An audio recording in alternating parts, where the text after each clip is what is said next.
Assalamualaikum warahmatullahi wabarakatuh. Selamat siang, Prof. Joni. Saya Heriatna. Hari ini akan menyampaikan hasil summary atau ringkasan jurnal yang telah diberikan dari Prof. John yang berjudul Application of Electrochemical Noise Technology to Evaluate the Precipitation Performance of Adsorption and Film Forming Tape Corrosion Inhibitor. Jadi pada jurnal ini untuk menganalisa performa dari inhibitor yang digunakan, itu inhibitor yang digunakan itu ada dua tipe absorpsi dan tipe film forming, yaitu menggunakan electrochemical noise. Yang pertama yang akan disampaikan di ringkasan ini adalah pertama yaitu abstraknya, introduction, experimental, results and discussion, dan terakhir itu conclusion, kesimpulannya. Jadi yang pertama kali abstrak. Jadi yang saya katakan sebelumnya, di penelitian ini menggunakan electrochemical noise untuk pengujian kinerja atau performa dari inhibitor tersebut. Dipilih metode IN ini karena akurat, tidak merusak. Tidak merusak itu adalah film atau lapisan yang terbentuk pada logam, lalu cepat untuk pengujiannya. Seperti itu. Untuk pengujiannya akan dilakukan dari waktunya itu ada short term selama 12 jam dan long term itu selama 30 hari. Jadi untuk yang dicek itu ada macam-macam, nanti akan dijelaskan ke slide selanjutnya. Ada RN, ada QN, ada FN, dan segala macam yang nanti kita bisa mengetahui dari hasil tersebut kinerja atau tipe inhibitor tersebut, seperti itu. Oke, lanjut. Ini introduction saja. Jadi yang pertama pasti kita semua tahu penambahan inhibitor itu juga sangat efektif dalam pencegahan korosi material baja karbon. Jadi pada di jurnal ini menggunakan material carbon steel, seperti itu. Terus setelah kita tambahkan inhibitor, kita pengen tahu nih kinerjanya bagaimana dari inhibitor tersebut. Terus seandainya kita belum tahu tipe inhibitor yang sedang dipakai pun, kita bisa mengetahui, oh ternyata tipe inhibitor itu yang dipakai tipe absorpsi atau tipe film forming. Seperti itu. Tadi metode IN tadi sudah katakan sebelumnya, yaitu in situ, jadi bisa langsung dipakai di lapangan secara langsung dan tidak merusak lapisan dari inhibitor tersebut, cepat dan akurat. Oke, eksperimental. Jadi dua tipe inhibitor, yang tipe absorpsi yaitu sodium hexametafosfat dan film forming tape inhibitor atau FFTI yaitu boron base. Nanti akan dibandingkan dua tipe inhibitor ini, dan juga nanti akan dibandingkan juga yaitu tanpa menggunakan inhibitor. Ya, jadi hanya larutan corrosion media disebutnya di penelitian ini. Jadi di penelitian ini menyebutnya itu control group. Tanpa inhibitor itu disebutnya control group. Terus elektrod itu yang digunakan adalah carbon steel. Ini komposisi kimianya. Terus corrosive medium, yaitu larutan atau air yang akan digunakan sebagai media yang dapat mengkorosi elektrod atau logam tersebut. Terus sample preparation. Yang pertama yaitu elektrod atau steel dibentuk menjadi silinder dengan diameter 1 cm. Terus yang kedua, bagian elektrod yang terbuka hanya satu sisi saja, yang sisanya tertutup dengan luas satu sisi itu 0,785 cm persegi dan ditutup menggunakan epoksi. Setelah itu, bagian yang terbuka diamplas dan dipoles sampai mengkilap seperti cermin. Yang keempat, lalu permukaan sampel dibersihkan menggunakan aseton, jadi menghilangkan sisa-sisa atau kotoran yang masih ada di elektrod tersebut. Lalu sampel dikeringkan. Ini untuk skema. Jadi di penelitian ini menggunakan 3 elektrod, yaitu working electrode 1, working electrode 2, lalu reference electrode. Jadi ini seperti proses elektrosemikal ya. Jadi metodenya itu inhibitor dicampur dengan CM itu corrosion media, lalu elektrod direndam pada larutan. Campuran tersebut direndam, elektrod tersebut dilakukan pada suhu 25 derajat Celcius, frekuensi itu 4 Hz, lalu dikasih arus dan potensial selama 12 jam pertama, lalu nanti ada hasilnya 12 jam, terus 30 hari untuk yang long term, jadi diukur selama 24 jam penuh. Selain itu, metode ini juga akan diverifikasi dengan metode lain, yaitu metode IAS dan PPC.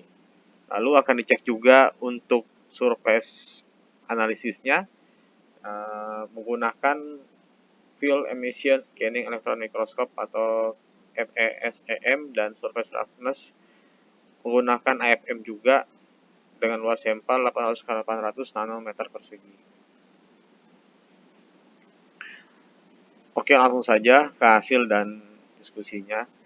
Jadi yang pertama adalah karakterisasi inhibitor FFTI atau film forming.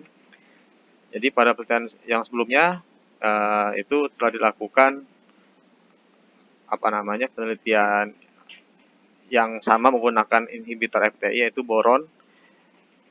Dari hasil kurva ini dapat dilihat bahwa dengan bertambahnya waktu di sini hari times-nya 5 hari, 10 hari, 15 hari, 20 hari dan seterusnya, konsentrasi boron tersebut meningkat. Tapi disebutkan bahwa pasifasi maksimal dari boron itu tidak lebih dari 100 mg per liter. Dan hasil maksimalnya, konsentrasi maksimal itu didapatkan pada konsentrasi 276,84 mg per liter. Itu jadi konsentrasi boron meningkat dengan meningkatnya waktu perendaman. Seperti itu. Awalnya ini meningkat tajam pada awal-awal, lalu pada hari sekitar hari 20 seperti mulai stabil tetap.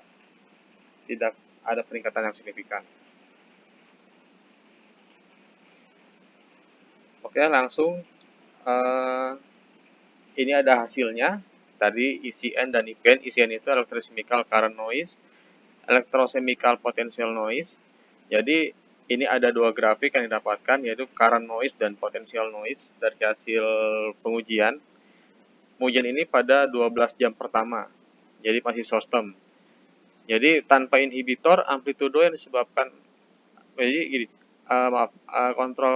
dikontrol atau tanpa inhibitor itu amplitudonya itu meningkat, yaitu karena ada korosif yang terjadi atau perpindahan ion. Seperti jadi ada noise yang muncul pada dikontrol ini yang warna pink ya, seperti itu. Terus untuk inhibitor ATI, absorption dan FTI film forming menunjukkan amplitudo yang kuat pada detik 0 sampai 7.200 detik pertama disebabkan karena ada pembentukan lapisan pasifasi. Jadi kita lihat pada 0 sampai 7.200 untuk inhibitor ATI yang warna hijau dan FTI warna biru, itu dia pada awalnya mengalami peningkatan. Karena ada apa? Karena pada tahap ini terbentuk lapisan pasifasi pada logam.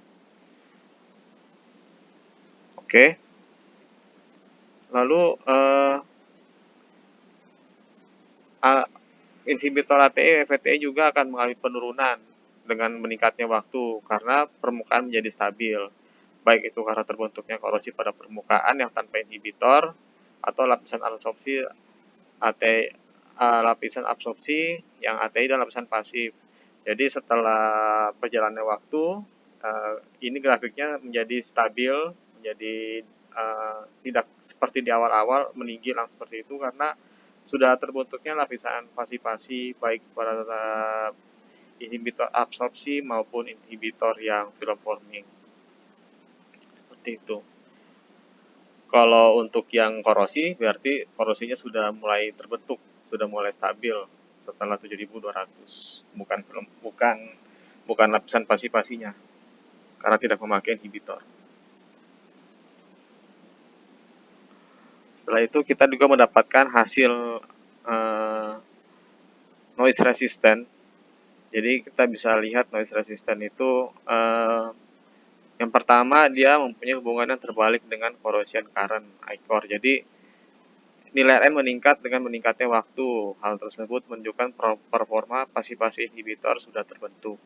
Jadi kita lihat pada grafik ini yang warna pink itu yang tanpa inhibitor, yang warna hijau dengan inhibitor, dan warna biru itu menggunakan inhibitor. Untuk yang warna pink ini yang kontrol dia sangat kecil resistan noise-nya, terus disusul dengan ATI, lalu FFTI. Yang paling tinggi di sini adalah FFTI, sehingga bisa disimpulkan dari noise resistant ini bisa diketahui bahwa performa yang paling baik ditunjukkan oleh tipe inhibitor FFTI atau film forming. Seperti itu. Lanjut. Ini juga ada KN dan FN. KN itu adalah corrosion event. Jadi korosi yang terjadi pada logam dan frekuensinya, yaitu frekuensi corrosion event. Jadi yang pertama untuk yang menggunakan inhibitor, yang tanpa menggunakan inhibitor itu yang warna merah, nilai KN dan FN-nya itu sangat tinggi, cukup tinggi ya. Kita bisa lihat pada awal-awal ini dia langsung tinggi, baik itu corrosion event-nya maupun frekuensi corrosion event-nya. Karena kenapa? Ini korosinya langsung terjadi ya, karena tidak ada pelapisan, karena dia tanpa menggunakan inhibitor. Seperti itu. Lalu untuk inhibitor ATI menunjukkan adanya korosi secara menyeluruh pada tahap awal 0-5 jam, lalu pada 5-12 jam korosi yang terjadi secara terlokalisasi pada bagian tertentu. Jadi kalau kita lihat pada warna hijau, ini ATI, ya dia pada awal-awal tuh langsung tinggi. Kenapa? Karena tipe absorpsi dia tidak langsung membentuk suatu lapisan, tidak seperti tipe FFTI sangat cepat membentuk lapisan film, karena butuh waktu untuk absorpsinya. Sehingga pada awal-awal yaitu masih terjadi korosi secara merata, tapi setelah terbentuk film lapisan absorpsinya itu KN maupun FN-nya mengalami penurunan. Seperti itu. Berbeda dengan inhibitor FTI menunjukkan nilai KN dan FN yang lebih kecil dibandingkan dengan ATI. Nilai KN-nya itu 1,6 sampai 0,08. Seperti itu. Pada 12 jam pertama. Berarti kita bisa mengasumsikan bahwa FFTI menunjukkan proses pasifasi yang sangat cepat pada karbon steel. Seperti itu. Jadi dari kesimpulan ini kita dapatkan dengan Sud noise theory, yaitu Q dan Fn, menggunakan nilai Q dan Fn, kita dapat mengetahui tipe inhibitor dengan perbedaan dari korosi yang terbentuk. Seperti itu, karena kita lihat bahwa nilai Q dan Fn-nya dari tiap inhibitor itu berbeda. Dan karakteristiknya, contoh tadi ATI dari awal tinggi terus menurun, sedangkan FFTI dia cenderung stabil dari awal pengujian. Seperti itu.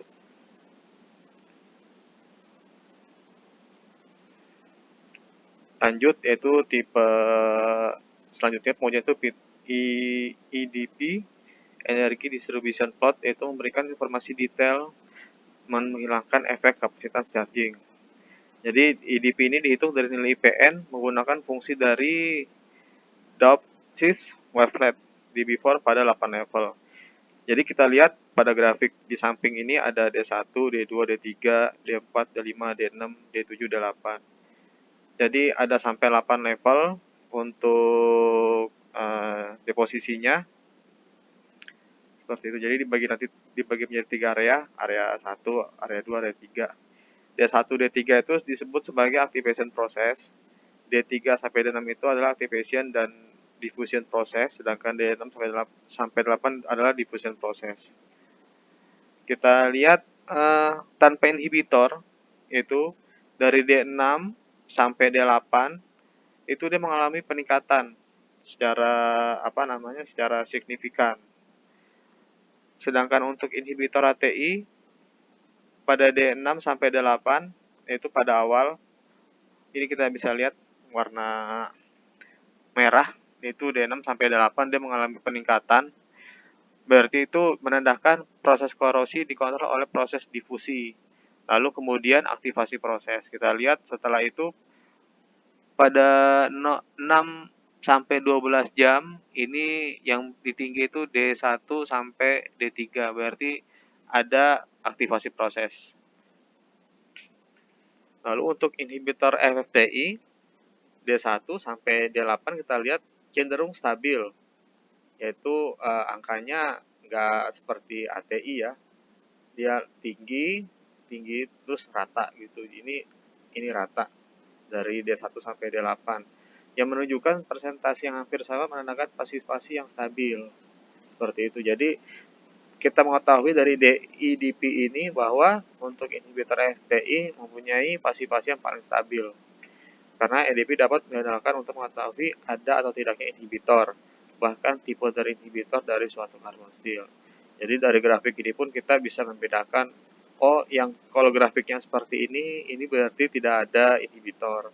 Kalau seperti grafiknya seperti ini, contohnya untuk tahap awal dari 6 sampai 8 yang tinggi, lalu 6 sampai 12 kemudian D1 sampai D3 yang tinggi tipe absorpsi.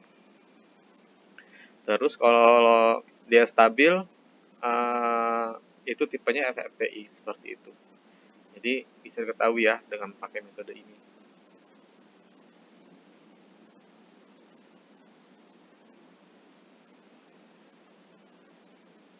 Lalu kita bisa sebutkan juga dengan EDP, jika yang seperti saya katakan sebelumnya, jika D6 sampai D8 menunjukkan tidak adanya inhibitor, tapi kalau D6 sampai D8 terus berganti lagi D1 ke D3, maka inhibitor tersebut adalah tipe ATI atau absorpsi.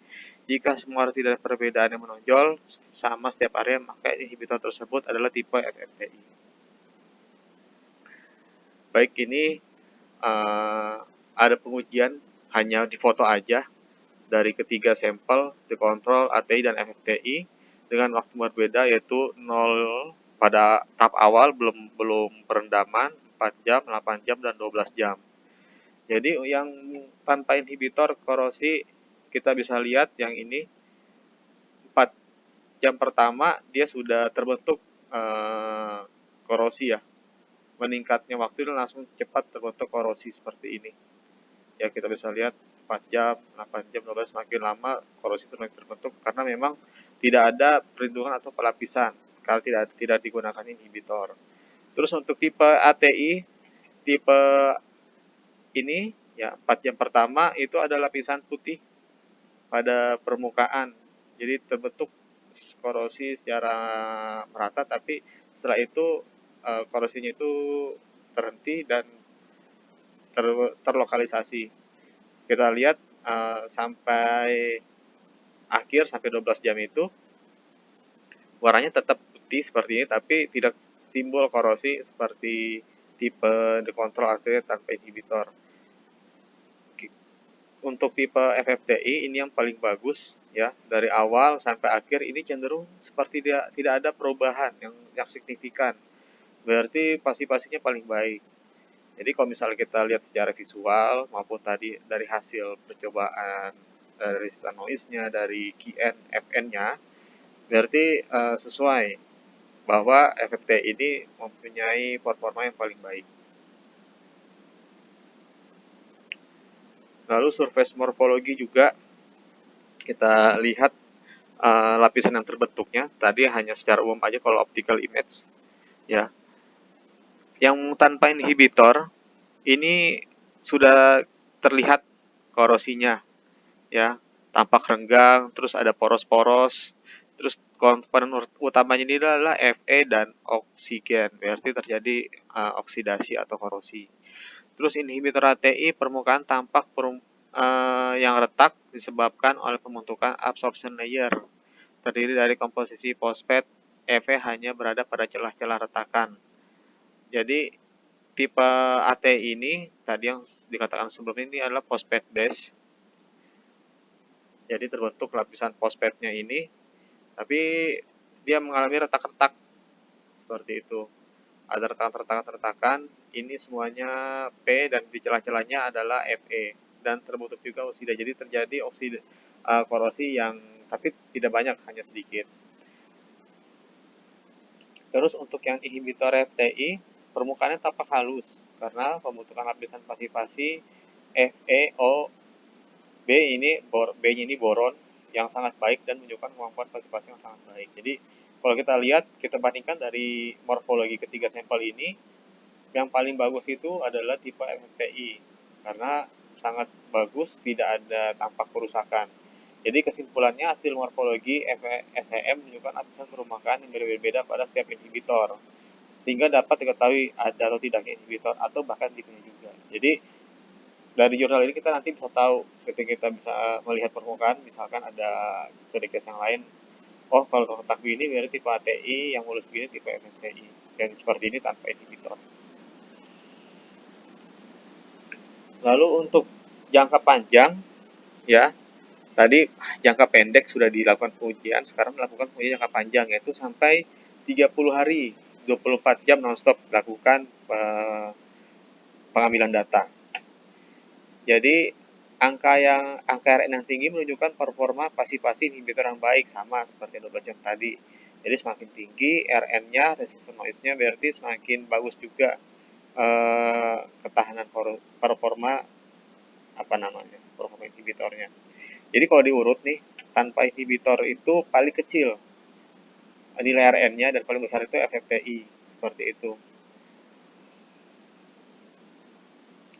Jadi kalau kita lihat tuh FFPI mempunyai nilai RN yang sangat paling tinggi dengan tren meningkat di awal, stabil lalu kembali turun. Jadi nilai RN FFPI turun setelah 24 jam.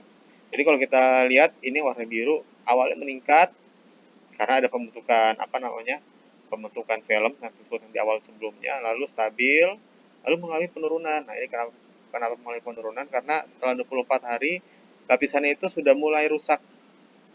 Jadi sudah ada korosi yang terjadi di sini. Tapi masih dalam tahap acceptable. Berbeda dengan yang ATI, dia meningkat dari 0 sampai 10, sama mungkin trennya dengan yang FTI, tapi cenderung stabil sampai akhir itu dia stabil. Turun tapi tidak banyak, berbeda dengan yang FFPI, sangat-sangat signifikan untuk penurunannya. Karena kenapa? Untuk absorpsinya itu berarti dia film pembentukannya dia lebih tahan lama ketimbang dengan film forming, walaupun memang di awal angkanya tidak setinggi FFPI untuk ketahanan korosinya kalau dilihat dari nilai RN-nya. Jadi kita lihat dengan kesimpulan tersebut, dengan data RN yang sudah didapatkan, maka kita dapat percaya bahwa penambahan inhibitor dapat meningkatkan pasif-pasif korosi dalam jangka panjang, yaitu sampai 30 hari dalam kasus ini.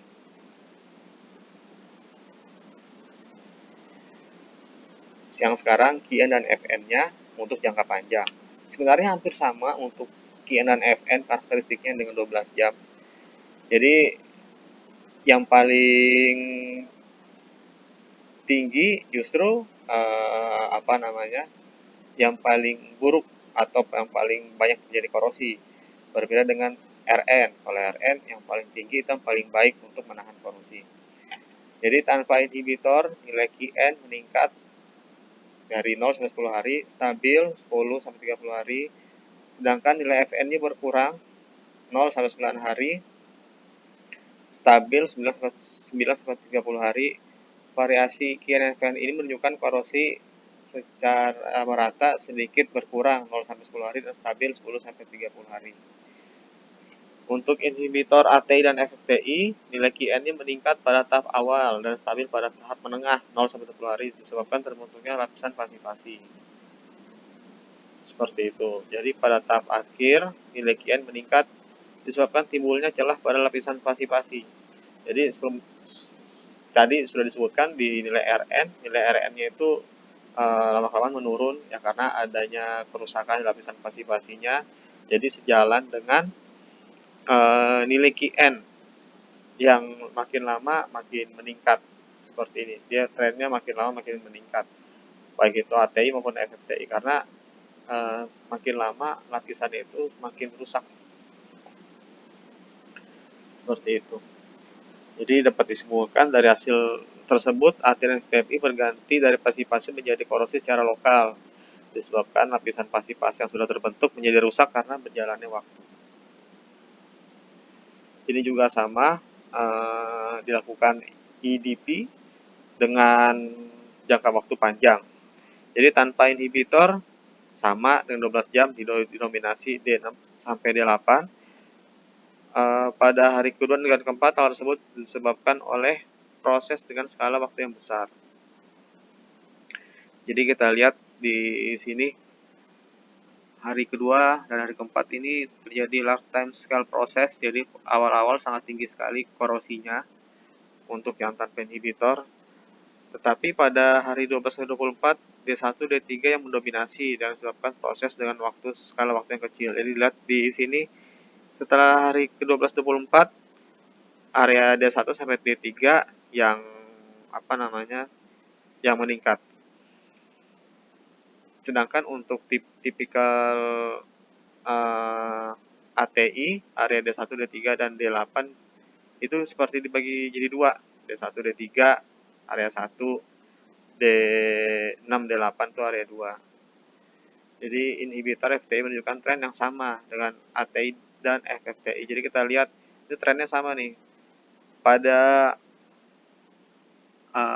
awal-awal, pada hari ketiga dan hari ke-10 itu kompak mereka, area D1 sampai D3 itu yang meninggi, ATI dan FFTI juga sama. Terus hari ke-18, hari ke-26, area 6 dan 8 itu yang meninggi. Dari hasil EDP tersebut menunjukkan bahwa ATI dan FTI mengalami pembentukan lapisan pasif-pasif pada tahap awal, sehingga D1 dan D3-nya meninggi. Setelah itu mengalami kerusakan karena berjalannya waktu. Setelah itu makanya D6 dan D8-nya menjadi tinggi karena setelah terjadi korosi. Hal tersebut sejalan atau sama dengan hasil analisa QN, FN, dan RN analisis.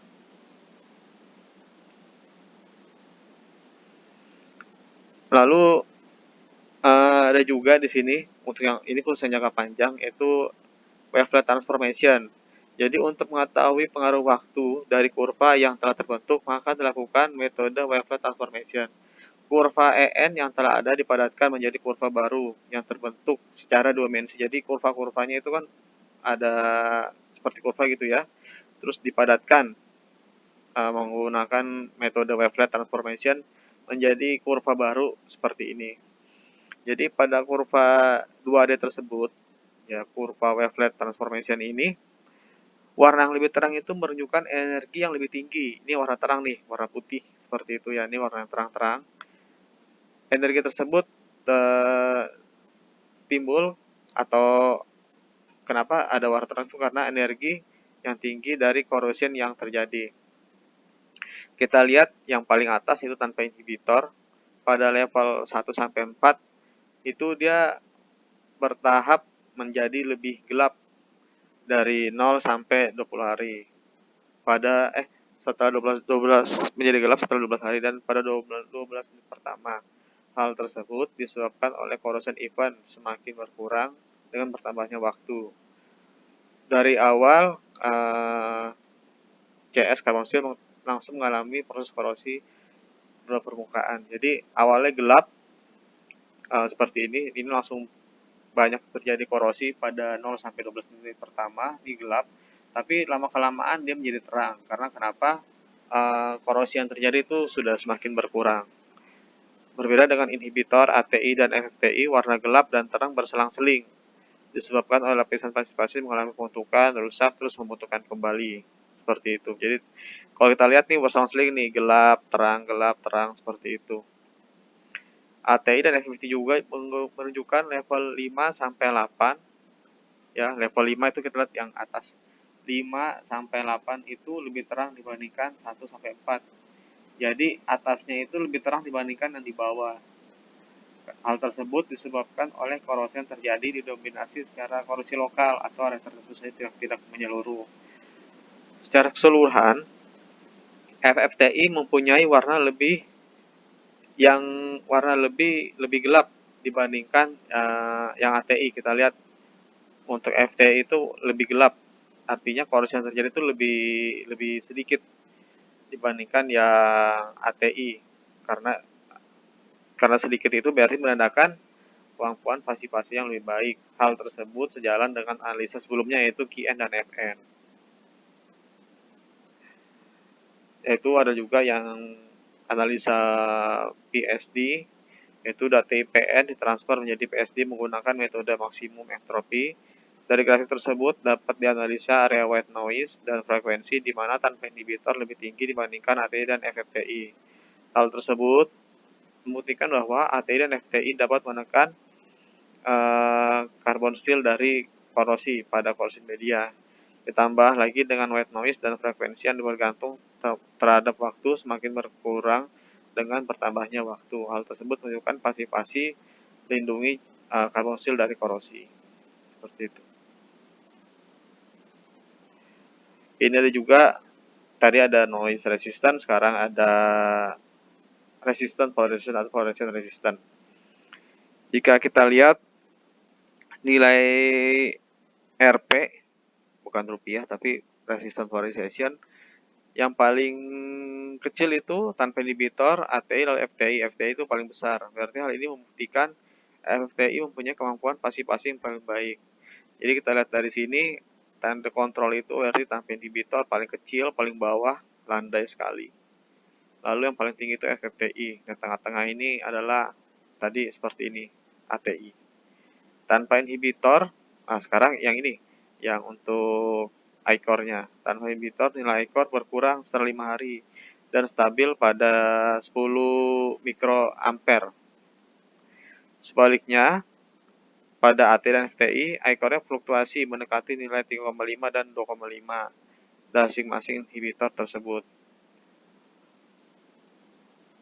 Dari hasil ini menunjukkan hasil berbanding terbalik antara ICOR dengan resistant noise pada pasif-pasif dengan jangka panjang. Jadi kalau di di ICOR ini hasilnya berbalik dengan RN. RN yang lebih tinggi menunjukkan ICOR yang lebih rendah dan permukaan pasif-pasif yang lebih baik dari suatu inhibitor. Jadi semakin tinggi ini berarti performanya semakin jelek. Berbalik dengan resistant noise. Kalau resistant noise itu semakin tinggi semakin baik. Jadi kita lihat yang paling tinggi itu adalah yang terkontrol ya. Paling rendah itu ya, FFTI. Terbalik dengan nilai resistant noise-nya. Terus kita lihat juga jangka waktu panjang visual permukaan. Hasil analisa mikroskop ini menunjukkan VSEM setelah 30 hari tanpa inhibitor porositas terbentuk disebabkan oleh terjadinya korosi. Yang ini dari awal sudah terjadi korosi. Hal ini serupa sama dengan hasil yang ditunjukkan oleh gambar optikal. Jadi tadi hanya gambar optikal aja, permukaannya itu korosi, jadi sama terjadi juga sejalan dengan kita menggunakan lebih detail lagi menggunakan VSEM. Terus untuk inhibitor ATI ini tampak ada celah-celah retakan karena ada seperti tadi ada lapisan fosfor yang retak-retak seperti itu. Terus dari image ini ada ATI pun terdapat beberapa partikel kecil yang merupakan hasil deposisi korosi dari karbon steel. Partikel tersebut meningkat dengan meningkatnya waktu sehingga lapisan absorpsi yang terbentuk menjadi rusak. Hal tersebut juga dapat dibuktikan oleh menurunnya RN dan RP tetapi ICOR meningkat. Jadi hasilnya itu dari awal sampai akhir ini terus sejalan. Jadi kita lihat di ini sudah terjadi retakan, terus ada partikel-partikel kecil yang hasil deposisi. Dia sejalan dengan menurunnya RN berarti sudah terjadi korosi ya. Tapi RN turun, RP turun, tapi ICOR-nya meningkat untuk ATI. Terus inhibitor FTI, walaupun nilai RN dan RP menurun pada tahap akhir, tapi lapisan performa tetap baik. Kita lihat ini hampir tidak jadi perubahan ya, sampai 30 hari terakhir. Walaupun memang disebutkan sebelumnya nilai Rn dan Rp-nya menurun karena memang ada kerusakan pada lapisan pasi-pasinya, tapi setelah dilihat tidak signifikan kerusakannya, seperti tidak terjadi kerusakan. Seperti itu. Untuk surface roughness yang paling kasar itu yang tanpa inhibitor 69,6 nanometer, lalu ATI 23,4 dan FT 7,6. Jadi kita lihat surface roughness-nya juga pakai AFM itu yang paling halus berarti yang terkorosif paling sedikit. Yang paling kasar atau paling besar nilainya itu berarti nilainya atau korosi yang terjadi itu paling besar. Oke, yang terakhir kesimpulan. Jadi kesimpulan yang didapat dari hasil penelitian ini adalah yang pertama, amplitudo dari sinyal EN dan RN dapat menunjukkan secara signifikan menurun setelah terbentuk lapisan pasi-pasi pada permukaan karbonsil. Penurunan tersebut dapat diidentifikasi sebagai ada atau tidaknya inhibitor. Jadi dengan IN dengan RN tadi kita bisa mengetahui ada atau tidaknya inhibitor. Soitness teori, KNFN, dan IDP menunjukkan perbedaan variasi tren dalam merespons perbedaan proses korosi yang terjadi, yang disebabkan oleh perbedaan inhibitor. Tren tersebut dapat digunakan sebagai dasar untuk mendeteksi tipe inhibitor yang digunakan. Tadi sebelum dikatakan sebelumnya, dari tren tersebut, dari hasil grafik tersebut, jadi kita bisa tahu, oh ini ATI, oh yang ini FTI, oh ini nggak pakai inhibitor. Lalu variasi nilai RN menunjukkan hasil yang positif, artinya sejalan dengan nilai polarization resistant RP, tetapi negatif berkebalikan dengan nilai ekor dengan pengujian jangka panjang selama 30 hari. Hal tersebut dapat terkesimpulan bahwa nilai RN sejalan dengan nilai QN dan FN dan EDP dapat diandalkan sebagai sistem evaluasi kemampuan pasi-pasi untuk jangka panjang dari suatu inhibitor. Sekian, terima kasih.